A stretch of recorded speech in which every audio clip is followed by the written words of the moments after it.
देखिए यही सिचुएशन, और चूंकि ये दिखाई दे रहा है और ईरान भी यही चाहता है कि ये थोड़ा तूलानी हो, यानी क्योंकि भाई कब तक खड़ा रखेंगे? जो वहां पे फौज है, जो वहां पे लोग हैं, अभी आप देखिए टॉयलेट वहां पे जाम हो गया। अब वो 600 टॉयलेट का जाम होना, आप सोचिए कोई मामूली बात है? हालांकि वो खबर अब दबा दी गई है, उसकी कोई नहीं कि भाई क्या हुआ, क्यों हुआ था, कोई उसकी बात नहीं हो रही है। बातचीत पे सब फोकस हो गया है। लेकिन मैं राशिद रिजवी साहब, और उसके बाद में फिर फिरोज बख्श साहब आऊंगा, वो हमारे सदर हैं। तो मैं राशिद रिजवी साहब, क्या लग रहा है आपको कि ये जो बातचीत है इसमें इजराइल का क्या, इजराइल कुछ कर पाएगा, इजराइल कोई दांव चलेगा, या बातचीत किसी नतीजे, देखिए बातचीत तो मुझे लग रहा है कि टाइम पास ही है, वो किसी नतीजे पहुंचेगी नहीं, क्योंकि ईरान कोई बात मानेगा नहीं। लेकिन इजराइल अगर किसी नतीजे पर मान लीजिए वो पहुंचना चाहेगी, तो वो क्या होगा, क्या कहाँ वो बातचीत पहुंच सकती है, राशिद रिजवी साहब? देखिए मुमताज भाई, अमेरिकन अमेरिकन जो ऑफिशियल्स हैं उनका यही सजेशन है, जितने भी आर्मी से कनेक्टेड हैं उनके चीफ, उनका यही सजेशन है डोनाल्ड ट्रंप को कि हम, ये वक्त नहीं है कि हम अपने आप को ईरान से उलझाएं। अगर हमने अमेरिका को ग्रेट करने का प्लान किया है, आपने जो प्लान किया है, आप उसको फाइनेंशियली, इकोनॉमिकली आगे ले जाएं। हम निकल के आए हैं अफगानिस्तान से, हम निकल के आए हैं इराक से, हम निकल के आए हैं सीरिया से। हम अपने आप को अगर वहाँ उलझा लेते हैं तो फिर हमारे पास जो इनकम नहीं होगी, उससे ज़्यादा हमारे अखराजात बढ़ेंगे और फिर एक नामोशी होगी। ईरान मानने वाला नहीं है, ईरान अपनी बात पर अड़िग है। एक बीच का रास्ता निकाल करके, एक खूबसूरत मोड़ बना करके वहाँ पर चीज़ों को सॉल्व कर लिया जाए। ये बात डोनाल्ड ट्रंप को समझ में आती है। डोनाल्ड ट्रंप उस पे भी कोशिश करते हैं, तो फिर से जो शैतान है वो बहकाने लगता है। उस शैतान का नाम है नेतन्याहू। वो भी बताने लगता है कि इधर से ऐसा हो जाए, उधर से वैसा हो जाए। एक कल की बात थी, कल एक अमेरिका में पेंटागन में एक राय शुमारी चल रही थी। जब बातचीत असफल होती है, ईरान नहीं मानता है, तो क्या होगा? तो वहां पर ये बात बताने लगे, आपस में डिस्कशन होने लगा कि उस हाल में इजराइल ईरान पर हमला कर सकता है, और उसके पलटवार में जब ईरान इजराइल पे और अमेरिकी बेस पर अटैक करेगा, तो अमेरिका को पूरा चांस मिल जाएगा इस बात का कि हमारे ऊपर हमला किया, इसलिए हमने उसका रिएक्ट किया, वरना हमें तो इनके ऊपर कोई हमला नहीं किया था, हम तो बातचीत कर रहे थे। तो इस तरह से गाहे-बगाहे बातें निकल के आती हैं। अब इसमें सच्चाई क्या है, उसके लिए हम कोई दावा नहीं कर सकते। लेकिन मुमताज़ भाई, ये हकीकत है कि अपने आप को अमेरिका ने उलझा लिया है। और आप देखिए, जून से पहले हमारे यहाँ की मीडिया और हमारे यहाँ की मीडिया में बैठने वाले एक्सपर्ट जो आर्मी से कनेक्टेड थे, आर्मी से रिलेटेड थे, रिटायर्ड, वो आते थे, आने के बाद वो ईरान को एकदम कचरा बना के चले जाते थे। अगर हुआ तो फिर ईरान की तो बत्तियाँ फूल जाएगी, ईरान की धज्जियाँ उड़ जाएगी, ईरान तबाह हो जाएगा, ईरान के साथ ऐसा हो जाएगा। ये सारी चीज़ें होती रहती थी। लेकिन जो जून में हमला हुआ इज़राइल के ऊपर, उसका जवाबी कार्रवाई हुई, उसके बाद से यहाँ पर लोगों की सोच बदली, यहाँ भी लोगों की सोच बदली कि ईरान ऐसा कर सकता है। ईरान के अंदर वो कैपेबिलिटी आ गई है, ईरान ऐसा कर सकता है। आज भी अगर आप हमारे यहाँ के नेशनल चैनल पे देखेंगे न्यूज़, तो आपको 20% लोग ऐसे मिलेंगे जो ईरान को तो मजबूत बताएँगे, ईरान को कहेंगे कि हाँ, ईरान सक्षम हो गया है। लेकिन 80% लोग जो हैं, वो एक बहाव की तरफ बह रहे हैं। वो आ करके इज़राइल को, अमेरिका को ऐसा हौवा बनाएँगे कि 2 मिनट नहीं टिक सकता है ईरान। जिस दिन ट्रम्प चालेगा, ईरान तबाह हो जाएगा, जिस दिन चालेगा रिजीम चेंज हो जाएगा। हमको ये समझ में आता पता नहीं कि वो खुद अंधे हैं या दुनिया को अंधा समझ रहे हैं। मोसाद, सीआईए ने कितनी कोशिश की, कितना ट्राई किया रिजीम चेंज करने के लिए, देश के अंदर उन्होंने आतंक भी फैलाए, अपने लोगों को भेजे, हिंसा भी फैलवाई, सब कुछ पूरी कोशिश कर लिया। आज 35-40 सालों से इसी में उलझा हुआ है अमेरिका। किसी तरीके से ईरान की जमहूरियत खत्म कर दी जाए, वापस से शाह को लाया जाए। आज तक कामयाब नहीं हुआ, लेकिन आप इनके अगर जो एक पैनलिस्ट की तरह आते हैं, वो एक बहाव की तरह बहते चले जाते हैं, उसी में मीडिया बह रहा है, उसी में पैनलिस्ट बह रहे हैं। हम आपको मतलब हम ऐसा नहीं है कि हमारा 100% झुकाव ईरान की तरफ है और हम ये दावा करें कि नहीं ईरान ये उखाड़ देगा, वो कर देगा, सब तहस-नहस कर देगा, ऐसा नहीं है। नुकसान ईरान भी बहुत उठाएगा, ये हम भी जानते हैं। आप हमारे मेजर जनरल साहब भी जानते हैं कि अमेरिका के पास कैसे-कैसे हथियार है। अगर वो 200, 250 से अटैक करेगा साथ, तो ऐसा तो नहीं है ना कि ईरान के पास एयर डिफेंस इतना स्ट्रांग होगा कि वो सबको एकदम डिफेंस कर ले आएगा, ऐसा नहीं है। नुकसान ईरान भी बहुत उठाएगा, लेकिन ईरान नुकसान उठाने के बाद भी मजबूती से खड़ा रहेगा, लेकिन डगमगा जाएगा अमेरिका जब हमला अमेरिका पे होगा। और दुनिया में जैसे आप आज वियतनाम का नाम लेते हैं, इस वॉर के बाद से ईरान का नाम वियतनाम के साथ लिया जाएगा कि जी कैसे दौड़ाया गया, खदेड़ा गया अमेरिका को वहां से। और रही बात इजराइल की, इजराइल में अभी एक चीज चल रही है कि उन्होंने जो निकाला है अपना आयरन बीम, कि ये जो है कुछ खर्चा नहीं है इसमें, $2 के खर्चे में ये तो बड़ी से बड़ी मिसाइल को उड़ा देगा, ऐसा कर देगा। मैं कहता हूँ मौका एक बार मिल जाए, वो भी एक बार टेस्ट हो जाए, जैसे आयरन ड्रोम था टेस्ट हो गए हैं। ईरान करेगा क्या मुमताज भाई? ईरान अपनी सबसे सस्ते हथियार पहले भेजता है, ड्रोन।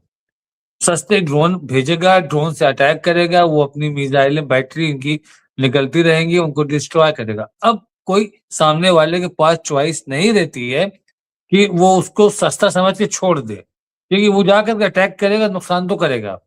तो अब उसको उड़ाना मजबूरी है, चाहे आपका एयर डिफेंस का मिसाइल उसकी बैटरी 1 करोड़ की हो, 2 करोड़ की हो, मजबूरी है आपको उसको उड़ाना। नहीं उड़ाओगे आप तो वो आपको आगे नुकसान करेगा। अगर वही ड्रोन आपके आयरन ड्रोन पे जाके 2-3 टकरा गया है तो उसको खत्म कर देंगे वो। तो पहले ईरान वही काम करता है, उसने वो छोड़ेगा ड्रोन, उसके बाद लाखों में ड्रोन है और वो 100-50 में नहीं छोड़ेगा, हजारों में छोड़ेगा कि इनके आयरन ड्रोन डिस्टर्ब हो जाए, आयरन बीम डिस्टर्ब हो जाए। फिर उसके बाद वो अपनी मिसाइल मारेगा, मिसाइल मार के इनको डिस्टर्ब करेगा, पहले कंफ्यूज करेगा, फिर इनको खत्म करेगा। तो मुमताज भाई, अभी वार्ता चल रही है, जब तक वार्ता खत्म नहीं हो जाती तब तक हम लोग इस पे नहीं पहुंच सकते हैं कि अगला स्टेप ईरान का क्या होगा, अगला स्टेप अमेरिका क्या होगा। ईरान ने दोनों चीजें क्लियर अपनी रख दी है कि उसने आज कहा गया है विदेश मंत्रालय से कि अमेरिका के सामने टेबल पर दोनों चीजें हैं, डायलॉग्स भी है और जंग भी है। अमेरिका दोनों में जिसको चाहे चुन ले। क्यों मुमताज भाई? सही है। और अब्दुल वाहिद साहब की बैटरी गालिबन खत्म हो गई इसलिए वो चले गए हैं। लेकिन मैं आऊंगा फिरोज बख्त अहमद साहब पास। और यहाँ पे देखिए जयदीप सिंह बुंदेला साहब लिखा, अफगानिस्तान और पाकिस्तान के बीच जोरदार झड़पें चालू हो गई हैं। लोग बोल रहे हैं कि ट्रंप को नवा वार रुकवाने का सुनहरा अवसर मिल गया है। तो बहरहाल इस तरह की बातें आ रही हैं। और बातें मैं फिरोज बख्त साहब, अभी एक चीज जो कही गई है वो बातचीत तो चल रही है, लेकिन जहां तक जंग का ताल्लुक है, अब अमेरिका के लोग भी नहीं चाहते हैं और वो इजराइल के खिलाफ भी इसीलिए खड़े हो रहे हैं। नई जनरेशन तो बिल्कुल जंग के खिलाफ है। तो और मिड टर्म चुनाव भी है। तो क्या रास्ता होगा अमेरिका के पास? अब ये कहा जा रहा है कि साहब वो इजराइल के थ्रू जंग शुरू करवाएंगे। तो क्या अवाम पागल है? अवाम नहीं जानती कि इजराइल जो है किसके इशारे पर अटैक करेगा? भाई इजराइल किसके इशारे पे चलता है? ये बातें मतलब मुझे तो नहीं समझ में आती कि लोग भाई इजराइल के थ्रू अमेरिका करवाएगा तो मतलब लोग समझेंगे नहीं कि इजराइल क्यों अटैक कर रहा है ईरान पे।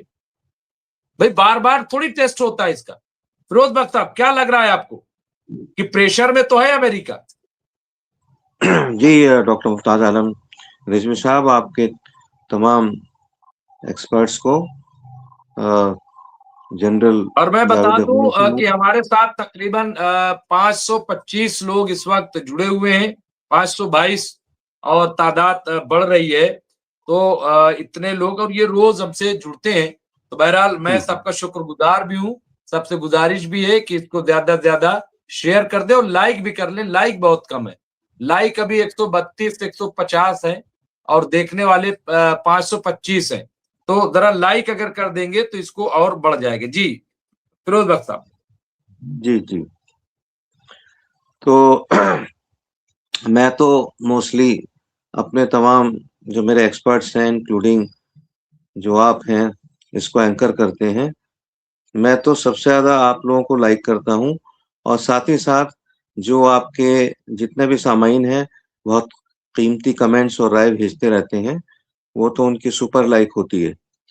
तो मैं बस देखिए, सबको मैंने सुन लिया, और गालिबन हो सकता है दुआ से पहले यही एक कमेंट हो मेरा।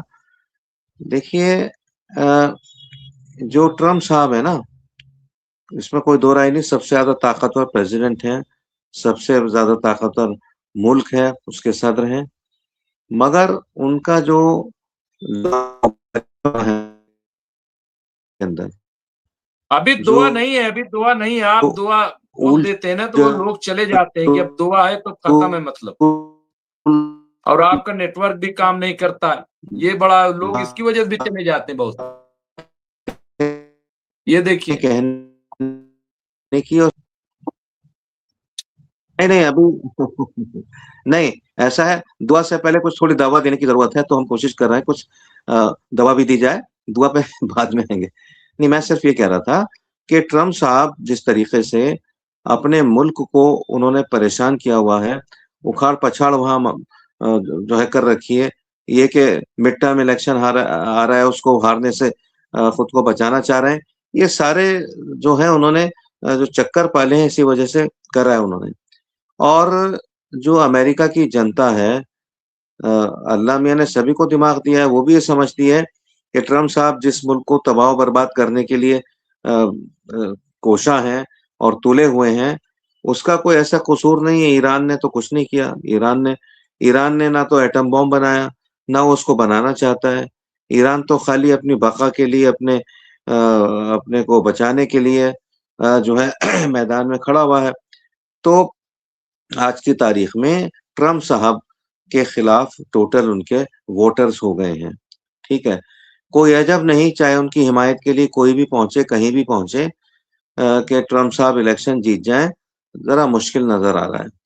और अगर इन्होंने अटैक कर दिया, अब लोग, दुनिया बटी हुई है, आधी दुनिया कहती है ये अटैक करेंगे, और जिस सूरत में भी करें, चाहे मैसिव अटैक हो या पार्शियल अटैक हो, अटैक करेंगे। क्योंकि अब ऐसे उसमें चक्रव्यूह में, जाल में फंस गए हैं कि इनके पास अब कोई चारा नहीं है। क्योंकि अगर अटैक करे बगैर जाएंगे तो इनकी भत पिटेगी, और इनकी जो भी रही सही है, वो भी इनकी बात जाती रहेगी। तो अब ये तो देखिए, ना हम ये कह रहे हैं कि हर हालत में कि वॉर होगी, ना हम ये कह रहे हैं कि वॉर नहीं होगी। अभी तो बातचीत का सिलसिला चल रहा है। उसको, मेरा ख्याल ये कि जैसे अभी आपने कहा और मैंने कहीं और भी सुना था, कि अमेरिका कहीं न कहीं इससे निकलने की कोशिश कर रहा है।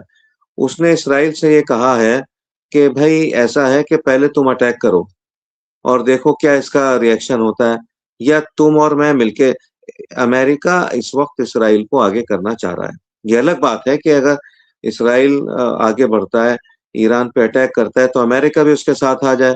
लेकिन फ़िलहाल अमेरिका एक इस तरह की सिचुएशन में चला गया है कि ना तो निगलते बनती है, ना उगलते बनती है। कुछ ना कुछ तो होगा। अगर वो निकलेगा यानी लड़ाई करेगा, जंग करेगा,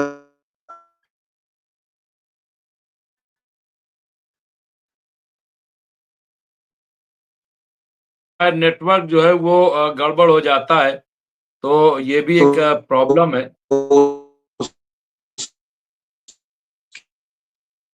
जी मैं चाहूंगा कि फिरोज बख्श साहब थोड़ा नेटवर्क आप ठीक कर लीजिए, और मैं फिर आपके पास आ जाऊंगा। मैं शॉर्ट में चाहूंगा, टाइम चूंकि हो रहा है। और यहाँ पे देखिए जयदीप साहब ने फिर अपडेट किया है, ईरान अमेरिका यहाँ पे ईरान अमेरिका मांगों से असहमत है। अब ओमान दोनों पक्षों से जिनेवा में वार्ता को एक और दिन बढ़ाने की गुजारिश की है कि एक दिन कम से कम और इसको बढ़ा लिया जाए, ये गुजारिश की है। तो जाहिर है बातचीत तो आगे बढ़ेगी। नेटवर्क पता नहीं क्यों फिरोज बख्श साहब का बिल्कुल रुक जाता है, फ्रीज हो जाता है, उसकी अभी वजह से आवाज आ बड़ी रही है डॉक्टर साहब? जी जी कंप्लीट कर जी लीजिए। जी, नहीं नहीं नहीं, ये ऐसे ही चलता रहेगा भाई, क्या करें आप। हमारी दुआएं तो कबूल नहीं हो रही कि हमारा नेटवर्क सही चलता रहे। आप वली सिफत हैं और माशाल्लाह शरीफ नफ्स भी हैं। आप दुआएं लगातार करते रहिए, कोई तो फर्श से अर्श पे पहुंचेगी कि हमारा नेटवर्क चलता रहेगा। तो मैं सिर्फ यही कह रहा था डॉक्टर साहब कि अब जो सिचुएशन है, इस सिचुएशन में अमेरिका थोड़ा सा दाएं बाएं अपने को कर रहा है। उसे इस बात का पूरा इल्म है कि अगर वो अटैक करेगा तो वो अटैक जो है उससे उसकी जो भी ख्वाहिशात हैं वो मुकम्मल नहीं हो पाएंगी। यानी उस अटैक से मुझे तो लगता नहीं कि वो वहां पे ईरान में रिजीम चेंज करेगा या सुप्रीम कमांडर को खत्म कर देगा। देखिए जिंदगी और मौत तो अल्लाह के हाथ में है, हम कुछ नहीं। तो तो बहरहाल वो नेटवर्क वो हो गए। अब्दुल वाहिद साहब आ गए हैं, चूंकि बैटरी मुझे लगा कि खत्म हो गई, क्योंकि मैंने मैसेज किया तो रिसीव नहीं हुआ। जी मैं आप ही के पास आ रहा हूँ अब्दुल वाहिद साहब, बहुत शॉर्ट चूंकि टाइम हो गया है। मैं 2-2 मिनट के लिए सिर्फ चाहता हूँ कि 2-2 मिनट में अपनी बात कहें और फिर मैं फिरोज बख्श साहब को ले आऊंगा। मैं सिर्फ ये कि जो बार बार ये बात आ रही है कि इसराइल को आगे किया जाएगा, इसराइल को आगे किया जाएगा। भाई अगर जंग हुई तो सबसे बड़ा नुकसान इसराइल को होगा, और ये बात इसराइलियों को पता है, इसराइल और खुद बेंजामिन नेतन्याहू को पता है। तो फिर कैसे अटैक कर देगा इसराइल? क्या क्या देखिए ऐसा मतलब है इसका? कि जी मुमताज भाई, एक लेटेस्ट न्यूज़ ये भी है कि चाइना ने एक मिसाइल प्रोवाइड किया है ईरान को, NMC-30 कुछ नाम है उसका, और 290 किलोमीटर रेंज है। उस मिसाइल की खास बात यह है कि वो एंटी वारशिप मिसाइल है, यानी कोई भी एयरक्राफ्ट कैरियर हो, शिप हो, कुछ भी हो, उसको वो 2 टुकड़ों में काट देगी, बिल्कुल चीर देगी, ऐसी है मिसाइल। तो ये एक क्लियर कट इंडिकेशन है कि वो लोग ये चाहते हैं, चाइना और रशिया भी, कि किसी तरह से अमेरिका जंग में कूदे, और उन्होंने इसराइल को इसके लिए और उन्होंने ईरान को इसके लिए तैयार कर लिया है, और ईरान के पास ये सारी टेक्नोलॉजी मिल रही है। तो अब जो है डोनाल्ड ट्रंप कभी कतर को लाता है बीच में, सऊदिया को, तुर्किया को, पाकिस्तान को, ओमान वगैरह को, ये सब इसलिए बीच में लाते हैं कि ताकि ये अपनी इज्जत बचाए रखें। बेसिकली ये है। दूसरी बात जो है, आपका सवाल क्या था मुमताज भाई? जी प्लीज। मेरा सवाल था कि बार बार कि साहब इसराइल को ले आएंगे, पहले इसराइल से शुरू करवाएंगे ताकि अमेरिका पे कोई नहीं आएगा। भाई ये क्या है, इसराइल जी जी जी, से क्या देखिए मतलब है? ऐसा है, देखिए ऐसा है कि मेरा ये मानना है कि अब हमें इसराइल की पे बात करनी बंद करनी होगी, क्योंकि इसराइल की इतनी औकात है नहीं, ना उसकी कोई इंटरनेशनल से है। अब आप बताइए कि पेट्रियटिक है, आयरन डोम है, और फला फला और पता नहीं कितने सारे डिफेंस सिस्टम जो है अमेरिका ने दिए थे, यानी जो अमेरिका के पास डिफेंस सिस्टम सारे के सारे दिए थे इसराइल को। हमास के रॉकेट तो इसराइल रोक नहीं पा रहा है। ईरान ने जो अपने रॉकेट वगैरह भेजे थे, ड्रोन भेजे थे, किस तरह से जो है क्या दुर्गत बनाई इसराइल की। तो अब अगर कुछ लोग समझ रहे हैं कि भाई इसराइल अभेद्य किला है, तो भाई इसराइल जो खुद अपनी रक्षा नहीं कर पा रहा है, तो वो दूसरों की रक्षा कैसे करेगा? और वो सब चीजें जो है, अब देखिए एक रिसेंट वॉर हुई थी, और उस कॉन्फ्लिक्ट के बाद अब दुनिया बदल गई है, और जो है अब लोग आ गए हैं कि भाई अब चाइनीज और रशियन जो है इक्विपमेंट्स, वो भी जो है, अब आप देखिए कि पूरा यूरोप जो है अपने पूरे की सारी टेक्नोलॉजी यूक्रेन को दे दी। क्या हुआ? ठीक है, रशिया घिरा हुआ है, लेकिन रशिया ने सरेंडर नहीं किया, रशिया अभी भी लड़ रहा है। तो रशिया अकेले है, उसको सिर्फ कुछ ममालिक से मिलने हथियार, लेकिन मोरल और सारी की सारी सपोर्ट, पैसे, दौलत, सब कुछ, एक जदीद से जदीद हथियार अमेरिका से लेके फ्रांस तक, जर्मनी तक, ये सारे के सारे प्रोवाइड करा रहे हैं। किसको? यूक्रेन को। क्या हुआ हासिल? तो कुल मिलाकर के ये है कि वेस्टर्न जो है जितने उनके आर्सनल्स थे, जो भी उनके इक्विपमेंट्स हैं, वो पूरी दुनिया में एक्सपोज हो गए हैं कि इनके बस का कुछ नहीं रहा है। तो अब जो है, अब दुनिया बहुत तेजी से, इसीलिए मैं बार बार कहता हूं कि अब इसराइल की इतनी हैसियत ही नहीं है कि उस पर कोई डिबेट या डिस्कशन भी किया जाए। अब इसराइल इस गेम से बाहर है। इसराइल एक कैंटोनमेंट है यूएस का, उससे ज्यादा कोई हैसियत नहीं है उसकी। एक सिविलियन पॉपुलेशन को बसा दिया गया है। अगर इनकी इतनी औकात होती तो ये डुअल सिटीजनशिप जो है नहीं रखते। इसराइली यहूदी जो है, हर कंट्री का इनके पास, जहां जहां के नेशनल है, एक तो वो पासपोर्ट रखते हैं, दूसरे इसराइल का भी रखते हैं। जब कभी जंग होती है, अब आप देखिए, ईरान सिर्फ ये धमकी दे दे, कुछ न करे ईरान, कि मैं 24 घंटे के अंदर इसराइल पर मिसाइल दागने वाला हूं, आप देखिए कि ऐसी भगदड़ मचेगी इसराइल में भागने वालों की, छोड़ने वालों की। कोई रूस भाग रहा होगा, कोई चीन भाग रहा होगा, कोई, मतलब वो जहां जहां से यहूदी आए हैं, क्योंकि इंडिजिनस पॉपुलेशन यहूदियों की वहां कोई नहीं है, ये सारे के सारे विदेशी हैं। इंडिजिनस पॉपुलेशन तो असल जो है शहरी फलस्तीनी है। और ये बात न सिर्फ महात्मा गांधी ने कही थी, बीजेपी के लीडर अटल बिहारी वाजपेयी ने बोला था कि ठीक है इसराइल की भले स्थापना हो गई हो, और भरे जलसे में बोला था। यूट्यूब पे पूरे का पूरा लेक्चर मौजूद है उनका, कि फलस्तीन की जमीन को इसराइल को खाली करना पड़ेगा। तो इट मीन्स दैट कि यहूदी जानते हैं कि इसराइल कोई परमानेंट मुल्क नहीं है, आज है कल नहीं होगा। तो इस तरह की जो है कंट्री, जहां के खुद सिटीजन जो है दो दो जो है देशों का पासपोर्ट लिए हुए रहते हैं, ताकि वो अपने मेन कंट्री में भाग जाएं इसराइल से जब भी कुछ ऐसा हो। तो ईरान का अपर हैंड है, और ईरान तो बहुत बड़ी चीज है, और इसमें जो है ये बहुत बड़ा गेम हो गया है। बंगाली में जो बोलते हैं खेला होने वाला है अमेरिका के साथ, ट्रंप के साथ, और ये पूरी जेविश और जायनिस्ट लॉबी के साथ, जो ये 200-300 साल से पूरी दुनिया को बेवकूफ बना रहे थे, अब ये एक्सपोज हो गए हैं, इनका खेला हो गया है। जी।